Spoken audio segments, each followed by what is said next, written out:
Hello mga kaserye! For today's vlog, ako po ay gagawa ng makapuno. So, ayan, tanggalin ko na po siya sa bao.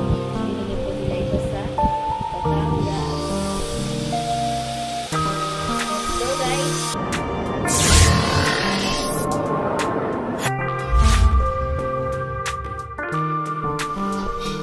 So, start na po.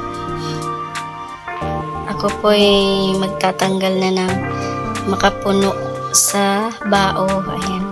Biniyak na po ito ng kasama ko kaya siya ay nabiyak na. So, first time ko po maka-encounter ng makapuno. Ganito po pala siya. Parang old coconut. Tapos yung laman niya parang young coconut, yung buko. Ayan, nasa sa inyo po kung gusto nyo pong kakayo din siya na pahaba or ganyan lang, parang gagamit lang ng spoon or ice cream scoop para buo-buo po yung makapuno. Hindi siya yung, ayaw po kasi ni madam ng yung parang hindi niya manguya yung makapuno. Kaya ganyan po yung ginawa ko. Pinabilog-bilog ko po siya ng malalaki. So, ayan. Tanggalin lang po natin sila sa bao. May part na medyo matigas, tapos may part na yung sobrang lambot. Ayan, first time ko makakita nito. So, dahil mainit, gagawa tayo ng sweet makapuno. Parang sweet makapuno con yelo. Parang ganun. Yung iba din nito ay ginawa kong shake. Yung iba naman ay con yelo.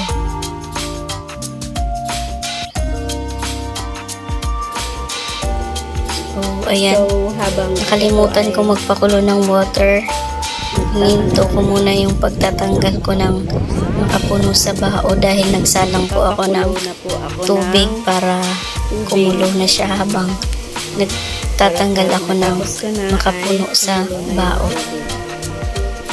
So, ayan, pakulo na po ng tubig. Then, makapuno sa bao. Ayan, continue. Ayan, yung isang bali tatlong bao po, tatlong buong makapuno po yung ginawa ko dito. Dahil tatlo po yung binili nila madam doon sa Batangas. Ayan. Ito yung pinakamagandang makapuno na ko sa kanilang tatlo. Ito yung pinaka the best sa akin. Kasi sobrang lambot niya. Tapos, ang kapal ng niya. Sobrang kapal ng laman. Yan. Sobrang lambot po niya.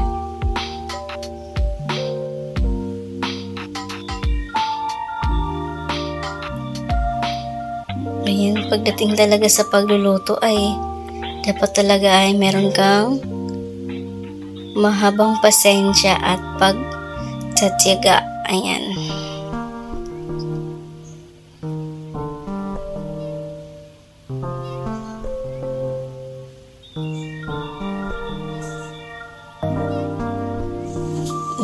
Tinukot ko lang ng tinukot.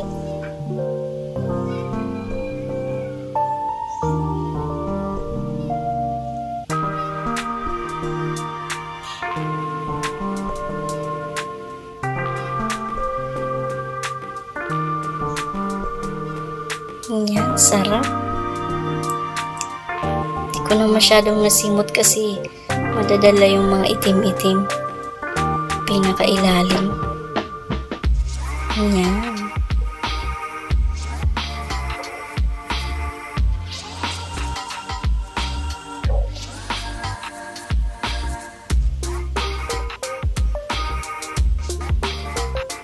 Ayan, ubos na ang laman.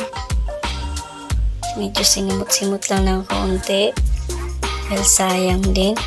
80 pesos din yung isang buo.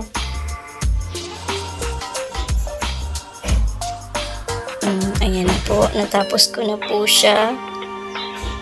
Then, ayan, kumulo na po yung tubig. Ayan, dahil kumulo na po yung tubig, ay nilagyan ko na po siya ng white sugar. Konti lang po tinira ko dyan sa 1 kilong sugar. Ayan.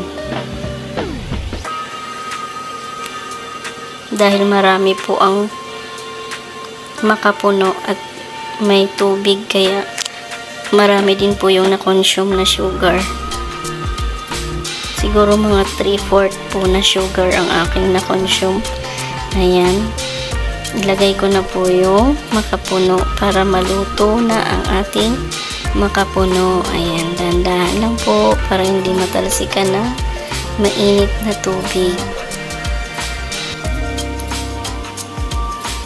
Ayan po. Lutuin na po natin yan sa sugar at water. Ayan. For the simot po talaga yan para hindi sayang.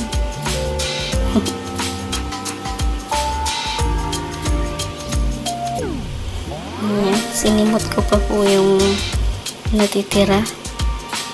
Saka yung sabaw-sabaw. Ayan. So, papakuluin lang po natin yan. Ang papakuluin hanggang lumapot po yung kanyang sauce. Yung kanyang syrup. Ayan.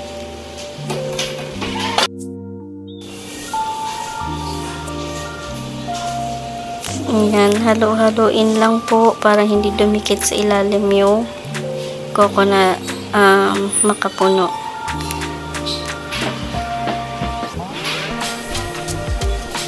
Kailangan lang po ng konting tiyaga dahil mag-aantay ka ng medyo matagal.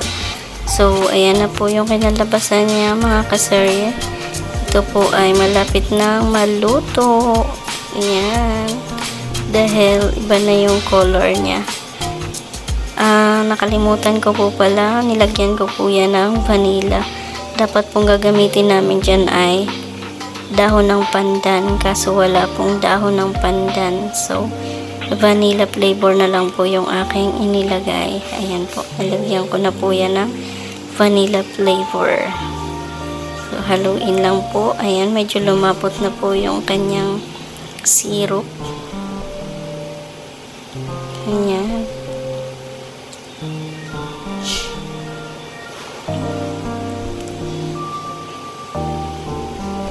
At ayan na nga po. Tapos na po ang ating sweet magkapuno. Ayan. Papalamigin ko na po ito sa isang side. Ayan, pinatay ko na po yung fire. So, ayan na nga po. Naipalamig ko na. Kaya, sasampulan na po natin yan ng malamig na sweet makapuno con yelo. Ayan. Sampulan na po natin yan para matikman ang kanyang lasa. Saan ba itong natunog na to? So, gagawan po muna natin yung magkapatid. Si Habi at yung kanyang kapatid. Si Bayaw at si Habi. So, una nilagyan ko po muna ng sweet makapuno yung cup nila. Yung mug nila. Then, lagyan ko po ng sago. Ayan, kasi mayroon pa po akong natitirang sago na ginawa doon sa palamig na gulaman na may sago. So, ayan. Nilagyan ko rin siya ng sago para hindi naman siya puro at mabawasan yung tamis dahil nga ito ay niluto sa puting asukal ang makapuno. Ayan, dinagdagan ko po siya ulit para swabe naman yung lasa. lasap na lasap ang makapuno. Ayan. Then, nilagyan ko po siya ng ice cubes. Ayan. Mas maganda sana yung yung crush na. Pero, ayan. Pang mabilisang gawa. Sulit naman din siya, mga ka-sir. Ayan. Lagyan na po natin yan ng ibap. Ayan, pampalasa. So, hindi na po tayo naglagay dyan ng sugar or any na pampatamis dahil po matamis na po yung makapuno. So, ayan. For the halo na po ako doon para sa kihabi dahil akin po iyang titikman kung tama na po yung kanyang tamis at lasa. So, ayan. Tinikman ko nga po yan ay ang sarap na po ng lasa. Tamang-tama po yung tamis. Ayan. For the subo ng person. Ayan. Unang subo po sa aking mga kaserye. Ayan. Thank you for the support po, mga kaserye. Ayan.